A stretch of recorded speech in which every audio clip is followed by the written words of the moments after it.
안녕하세요. 김성태입니다. 오늘은 애견 펜션으로 창업 5개월 만에 지역 내 1위 예약률을 만든 펜션에 대해서 소개해 보겠습니다. 양양 한계령 아래에 있는 알 펜션은 2015년 말에 매입하고 2016년 5월이 돼서 본격적인 영업을 시작한 곳입니다. 펜션을 매입할 때부터 제가 직접 컨설팅을 했던 곳인데 펜션 매입을 결정하기 전에 저는 이 펜션의 매입을 반대했었습니다. 왜냐하면 당시 펜션 창업자의 사업 계획이 매출을 올리는데 효과적이지 않다고 판단했기 때문이었습니다. 보통 부동산 전문가는 땅이나 건물 구입 여부를 결정할 때 그 가치를 매물 주변의 현재 상황이나 발전 상황 등을 반영해서 결정합니다.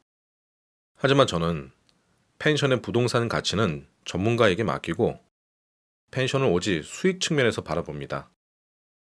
과연 영업이 될 것인가, 안 될 것인가? 이것을 판단하는 것이 제 일입니다. 펜션을 매입하기 직전에 펜션 사장은 두 가지 컨셉에 관해서 고민했는데 첫 번째는 단체 펜션, 그리고 두 번째는 애견 동반 가능 펜션이었습니다. 단체 펜션으로 운영된다면 저는 적극적으로 반대할 생각이었고 애견 펜션으로 운영된다면 저는 매입을 찬성하려고 했었습니다. 같은 펜션을 갖고도 영업 방식에 따라서 매입 또는 임차를 할지 말지가 결정됩니다. 결국 수차례 펜션의 시찰과 미팅을 통해서 매입을 결정했지만 매입하는 과정이 순탄치는 않았습니다. 그 고민의 이유는 다음과 같습니다. 강원도 양양 지역은 속초나 강릉 지역에 비해서 여행 인구가 상대적으로 적기 때문에 펜션 창업을 한다면 좀 더 여행자들이 많이 찾는 지역이 좋겠다고 추천했었습니다.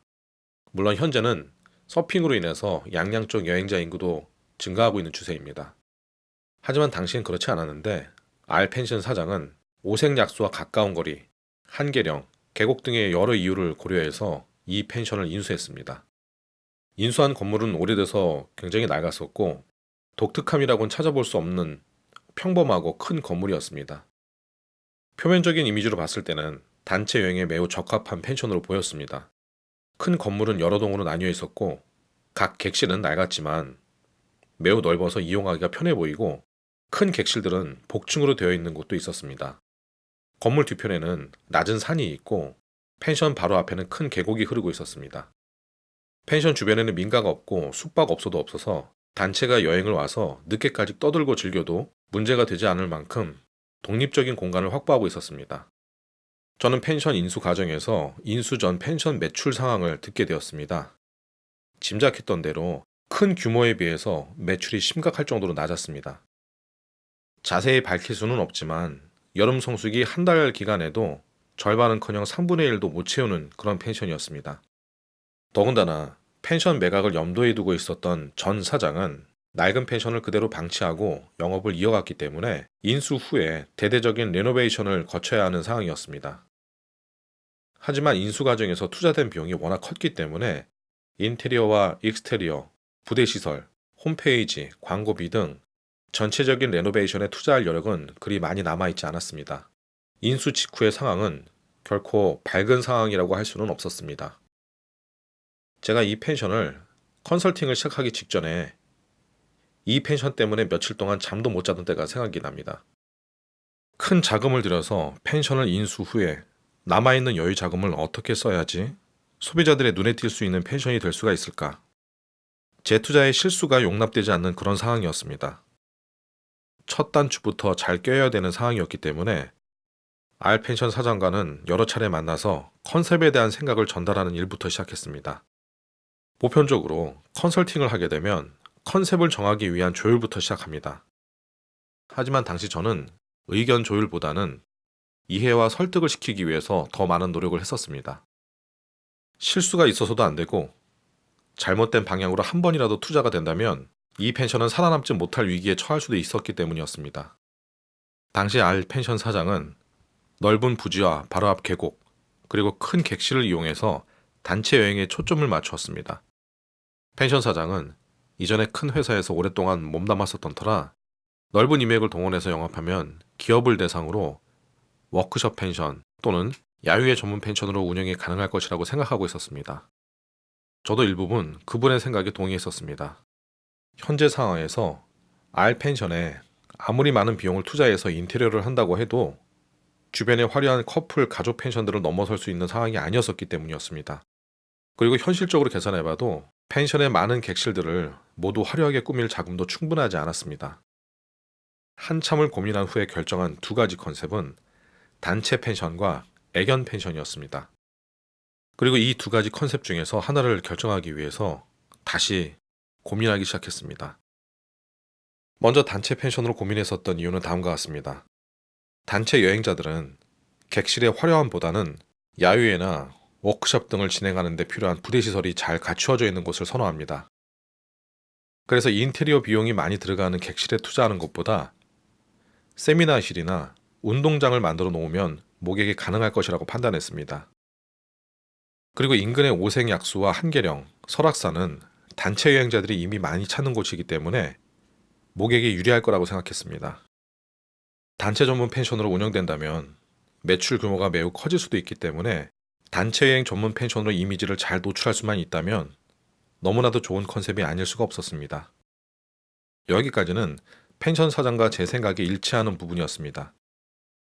하지만 좀 더 디테일하게 파악을 해보니 양양 R 펜션이 단체 펜션으로 변신하기에는 몇몇 약점들이 보였습니다. 그 이유는 다음과 같습니다. 단체 펜션을 운영하기에 좋은 위치는 큰 도시와 인접한 지역입니다.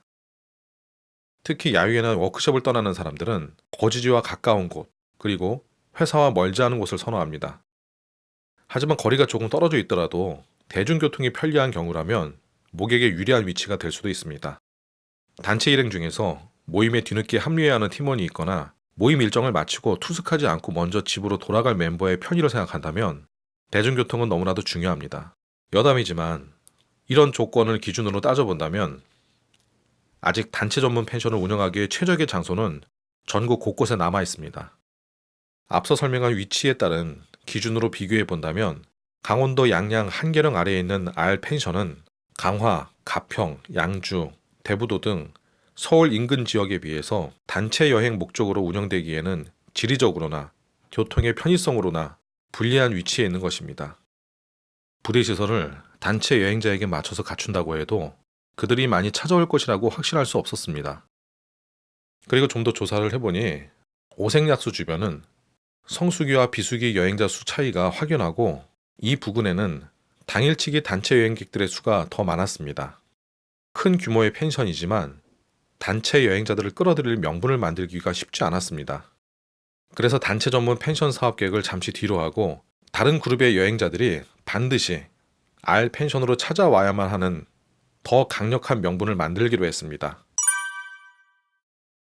현재 대한민국은 1인 가구 수의 증가와 함께 반려동물의 수도 증가하고 있고 그에 맞물려 반려동물 관련 사업도 계속 발전하고 있습니다. 반려동물 용품점, 동물병원, 미용, 장례, 교육훈련 등 반려동물 관련 비즈니스의 수는 점차 늘고 있지만 아직 식당, 카페, 호텔 등 반려동물을 받아주는 시설은 많지 않은 것이 현실입니다. 반려동물을 받지 않는 건 대부분의 펜션도 마찬가지입니다.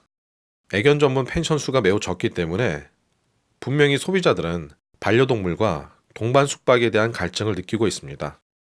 그 때문에 애견 펜션으로 변신한다면 분명히 희소성이 있는 펜션으로 거듭날 것이라고 판단했습니다. 단체 펜션보다 당연히 더 희소성 있는 펜션으로 거듭날 수가 있습니다. 만약 양양 R 펜션이 애견 펜션으로 변신할 수만 있다면 전국 3만 개의 펜션과 경쟁하는 것이 아닌 수백여 개의 애견 펜션과 경쟁하면 됩니다. 출발부터 유리한 위치에서 경쟁할 수가 있게 되는 것입니다.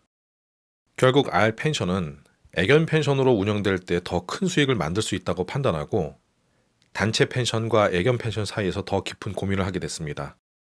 하지만 당시 R 펜션 사장은 애견 펜션이라는 컨셉을 그리 달가워하지 않은 듯한 눈치였습니다.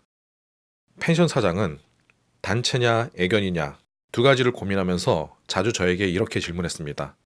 이 넓은 펜션이 애견 펜션에만 국한되는 것보다 가족이나 단체 여행자들도 목격할 수 있도록 폭넓은 영업활동을 하는 것이 유리하지 않을까요? 라고 질문했습니다. 그분의 뜻을 충분히 이해는 하지만 애매한 컨셉은 오히려 생각만큼 폭넓은 고객층을 끌어오지 못하고 이도저도 아닌 펜션이 되어버릴 확률이 매우 높습니다.